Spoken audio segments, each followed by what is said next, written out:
त्या विषयावर आत्ता सध्या काहीच बोलायचं नाही आहे। जसं मी तुम्हाला सांगितलं की आनंद मालवणबद्दल 100% आहे, पण कणकवलीमध्ये आमची लोक हरली किंवा त्यांचा पराभव झाला हे दुःख देखील आहे। त्यांना मिळणारच नव्हतं, कारण का त्यांच्याकडे अजेंडा नव्हता, त्यांच्याकडे विजन नव्हतं। कशासाठी निवडणूक जिंकायची हा त्यांच्याकडे कसलाही विजन किंवा कसलंही त्यांच्याकडे हेच नव्हतं, प्लॅन नव्हता।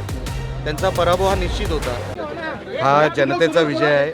लोकांनी आशीर्वाद दिले, आमच्या सगळ्या सहकाऱ्यांनी, सन्मान्य जिल्हाप्रमुख सामंतसाहेब असतील, आमचे नेते, मुख्य नेते सन्मान्य शिंदेसाहेब असतील, राणेसाहेब असतील आणि आमच्या सगळ्या नेत्यांमुळे हा विजय झालेला आहे आणि हा विजय झालेला आहे आणि म्हणून हा एकट्याचा विजय कधीच नसतो। जनतेने निवडून दिलाय, हा जनतेचा विजय आहे। बघा, आज विजयाचा दिवस आहे। आम्हाला आमच्या विषयांवर आजचा दिवस घालू द्या। तुमचे विषय 25 दिवस झालेले आहेत, आज आम्हाला दिवस द्या। आमच्या दिवसाला आम्हाला जे काही आमच्या कार्यकर्त्यांना धिंगाणा घालायचं आहे, नाचायचं तेवढं करू द्या। आज भावना अशा आहेत की एका डोळ्यात आनंद आहे आणि दुसऱ्या डोळ्यात अश्रू आहे। जरी आम्ही शहर विकास आघाडी म्हणून तिकडे लढलो असलो तरी आमची BJPची तिकडची सीट, नितेश राणेंची ती त्या भागातली ती सीट म्हणजे तो नगरपंचायत, तर मला त्या विषयावर आत्ता सध्या काहीच बोलायचं नाही आहे। जसं मी तुम्हाला सांगितलं की आनंद मालवणबद्दल 100% आहे, पण कणकवलीमध्ये आमची लोक हरली किंवा त्यांचा पराभव झाला हे दुःख देखील आहे। आम्ही सपोर्ट केला होता, पण इन द एंड नाती पण आहेत, नातं आहे आणि संदेश पारकर जिंकले त्याबद्दल त्यांचं अभिनंदन।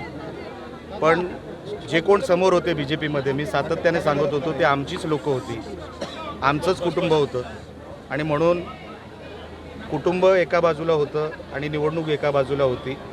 जे जिंकले त्यांचं मी मनापासून अभिनंदन करतो आणि मालवणमध्ये ज्यांनी आमच्या या विजयामध्ये हातभार लावला, आशीर्वाद दिले, सगळ्या पदाधिकाऱ्यांचे, उमेदवारांचे, मालवणच्या जनतेचे, सन्मान्य शिंदेसाहेबांचे, सन्मान्य राणेसाहेबांचे, सन्मान्य पालकमंत्री साहेबांचे, सगळ्यांचे, भारतीय जनता पक्षाचे पण सगळ्या जे कोण उमेदवार होते त्यांना सगळ्यांना मी मनापासून शुभेच्छा देतो। निवडणूक आहे, कोणतरी जिंकत असतं, कोणतरी हरत असतं, पण आजची ही निवडणूक जनतेने आम्हाला निवडून दिलेलं आहे, त्या गोष्टीचं समाधान आहे। आता आमच्यावर जबाबदारी वाढली आहे, आता जबाबदारीने काम केलं पाहिजे। आजचा दिवस जरी आनंदाचा असला तरी पुढची 5 वर्ष हे आम्हाला लोकांना रिझल्ट देण्यासाठी आम्हाला उपयोगी आणायचे आहेत आणि त्यासाठी आम्ही खूप मेहनत घेऊ आणि लोकांना जे अभिप्रेत शहर आहे ते शहर देण्याचा आम्ही प्रयत्न करू। बघा, आज फक्त रिझल्ट नगर पंचायतीचा आणि नगर परिषदेचा आला आहे। तुम्ही फास्ट फॉरवर्डचं बटन दाबू नका, जेव्हा ती वेळ येईल तेव्हा आपण, त्यांना मिळणारच नव्हतं, कारण का त्यांच्याकडे अजेंडा नव्हता, त्यांच्याकडे विजन नव्हतं। कशासाठी निवडणूक जिंकायची हा त्यांच्याकडे कसलाही विजन किंवा कसलंही त्यांच्याकडे हेच नव्हतं, प्लॅन नव्हता। त्यांचा पराभव हा निश्चित होता।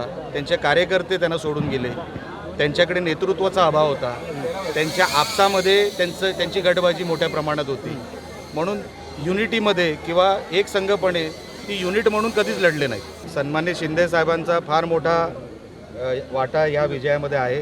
त्यांच्याच मार्गदर्शनाखाली, त्यांच्याच आशीर्वादाने आम्ही हे सगळं जिंकलो असं माझं मत आहे। साहेबांना खरोखरच मनापासून आम्ही सगळे शिवसेनेतर्फे आम्ही मनापासून त्यांचे आभार व्यक्त करतो।